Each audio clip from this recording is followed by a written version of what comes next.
अनंत चतुर्दशी का दिन है। अनंत चतुर्दशी की बहुत बहुत बधाई हो। केवल साल भर में एक बार आती है महाराज, वर्ष में केवल एक बार। जिस समय सुबह शाम दीपदान का फल नहीं है, रात्रि के मध्य में दीपदान का फल है, और वो है चतुर्दशी का। जिस दिन शाम के दीपदान का फल नहीं है, मध्य रात्रि के दीपदान का फल, चतुर्दशी का जो दिन है महाराज, इस दिन रात्रि को दीपदान होता है, और चौथा दिए था 14 दिन वो का दान। निवेदन है आप सबसे कि प्रयास अंदर होना, घर के बाहर आप दीप जहाँ पर आपका जलाशय है, पानी का स्थान है, बाहर रखते, और दीप तुलसी के क्यारे के पास रखते, बाकी के दीप आप घर के बाहर लगा।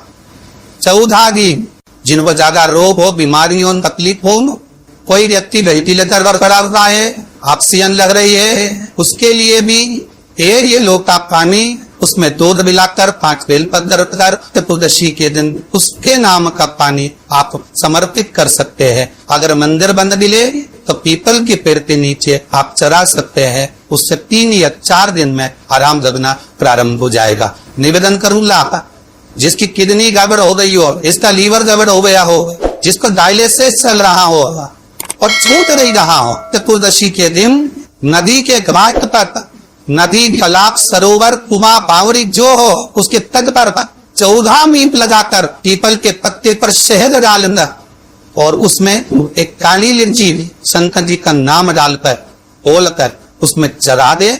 उसी पत्ते की काली मिर्ची थोड़ा सा शहद घाट पर डाल दे, और उस पत्ते को घर पर लेकर आए।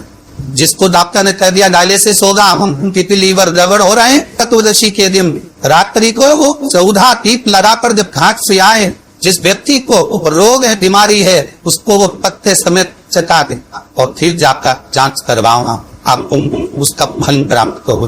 पर विश्वास रख, केवल वर्ष में एक दिन चतुर्दशी का दिन ऐसा होता है जो रात्रि में 12 बजे से लेकर सुबह 4 बजे शंकर भगवान पर बेलपत्र चढ़ता।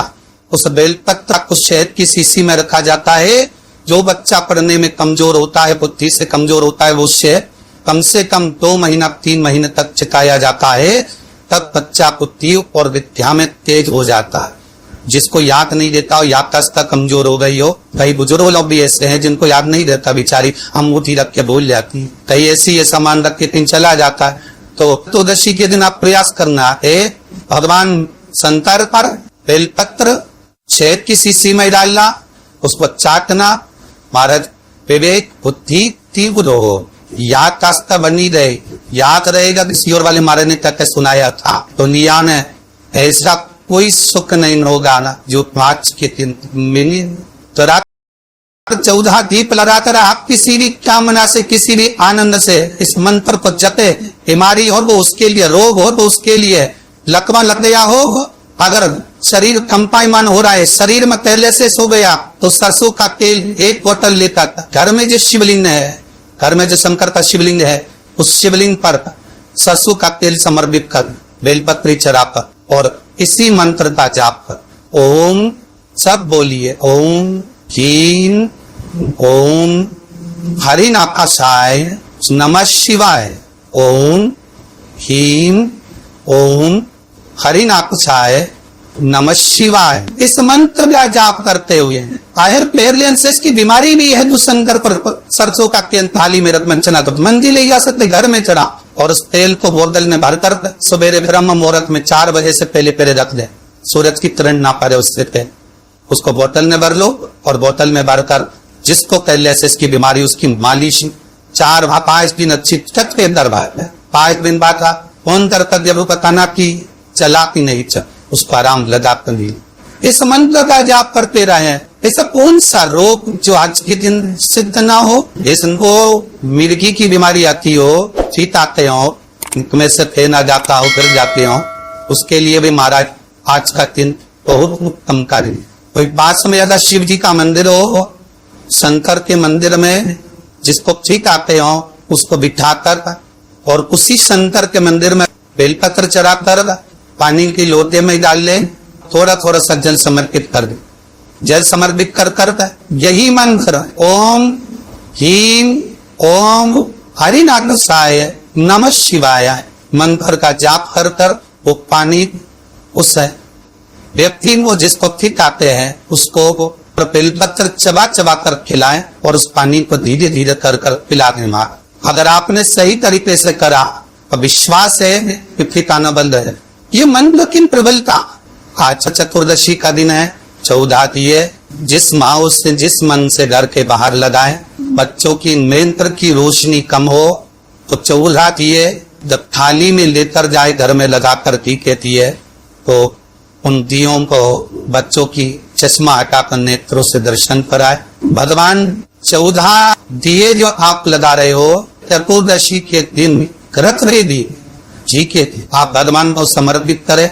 जैसा स्कंद पुराण में वर्णन लिखा हुआ है, चतुर्दशी का शिव महापुराण में वर्णन लिखा हुआ है, जैसा वर्णन हमारे विष्णु पुराण में लिखा गया है उसके अनुसार 14 दिए जो लगा रहे हैं उसमें 14 की 14 दिए लंबी बंदी के लगाए।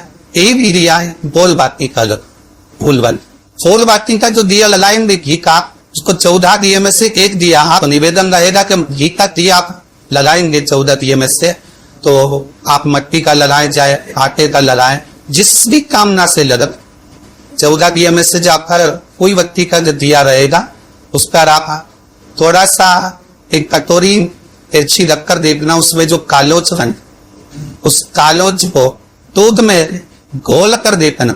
और वही दूध जिस बच्चे की विवेक कमजोर है, बुद्धि कमजोर है, पढ़ाई में मन नहीं लगता या मानसिक विकलांगता का शिकार है, डॉक्टर कह रहे इसको प्रोग्रेस करने में थोड़ा समय लगेगा, ऐसे बच्चे को वो दूध जो केसर का हो जाए अर्थात भगवान के पिए की कालोज से वो दूध थोड़ा सा चम्मच 2 चम्मच शक्कर मिलाकर उसको पिलाने का प्रयास।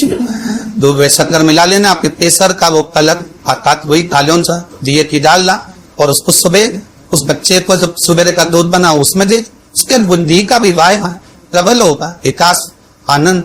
जिसके परिवार में पति पत्नी का झगड़ा होता हो, जहाँ अदालत तक बात पहुंच गई हो या बेटियां मायके रह रही हो, पति कहीं दूसरी जगह रह रहा हो, या किसी पति का या पत्नी का स्मरण कहीं दूसरी जगह हो, उस पूरे साल भर में आप शंकर भगवान की आराधना करते हो। केवल भगवान शंकर की शिवलिंग आदि है, माता पार्वती जी का हस्तकमल ये शिवलिंग रखा हुआ।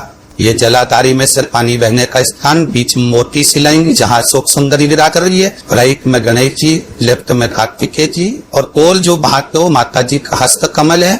और ये जो शिवलिंग रखा हुआ है ये शिव का स्वरूप है।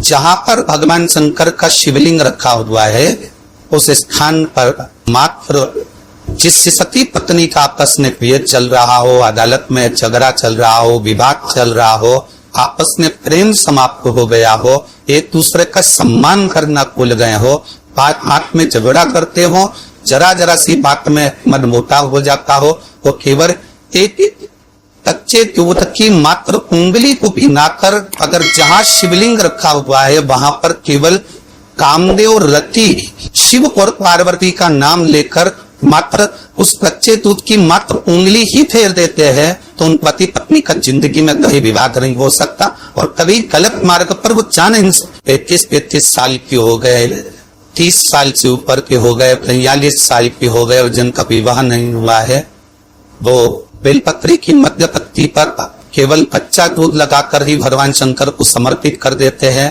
तो अगली जो आनंद त्रयोदशी आती है उससे पहले उसका मंगल विवाह हो जाता है। कितना महत्व है आनंद त्रयोदशी।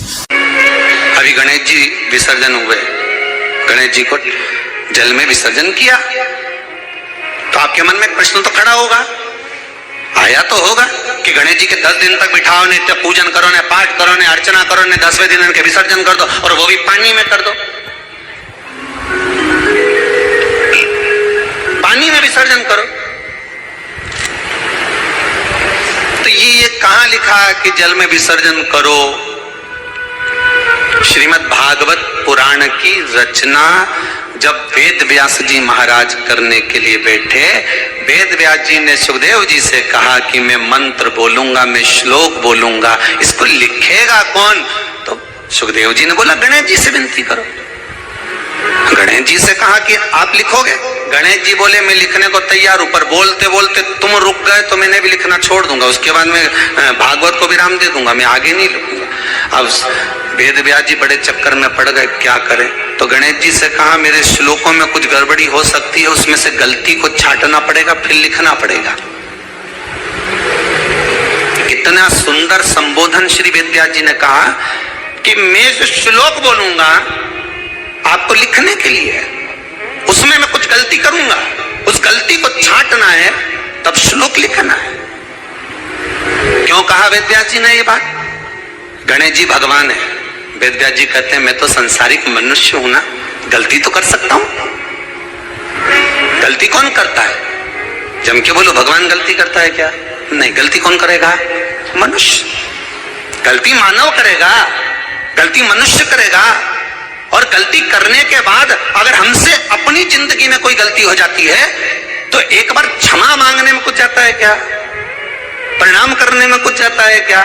निवेदन करने में कुछ जाता है क्या? नहीं।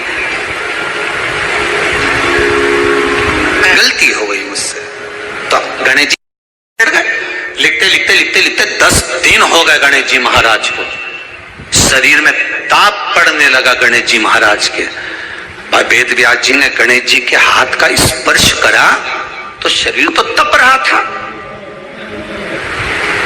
वेद व्यास जी ने वहीं पर श्रीमद् भागवत के श्लोकों को विराम दे दिया। अब नहीं बोले।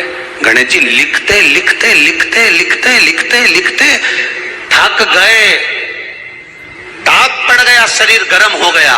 वेद व्यास जी ने कब करूं क्या?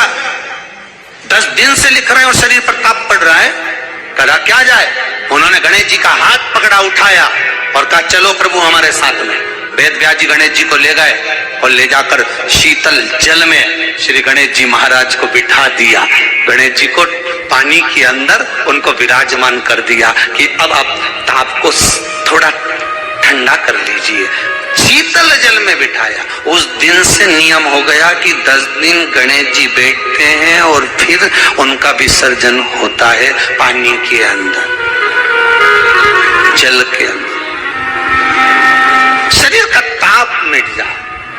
तो गणेश जी ने वचन दिया है वेद व्यास जी महाराज को, आपने मेरे ताप को मिटाने के लिए मुझे जल में बिठाया है। जो मुझे जल में विसर्जन करेगा मेरा ताप तो मिटेगा ही, साथ में जो मुझे जल में विसर्जन करेगा उसके जीवन के भी ताप को मैं मिटा दूंगा, उसके जीवन के ताप को मैं मिटा दूंगा। ताप मिटा दिया।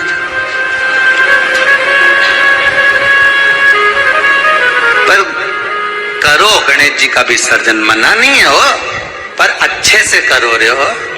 अब मत छोरा छोरियों तो निशाना लगा है, वो हमारा गणेश जी जय दिया, वो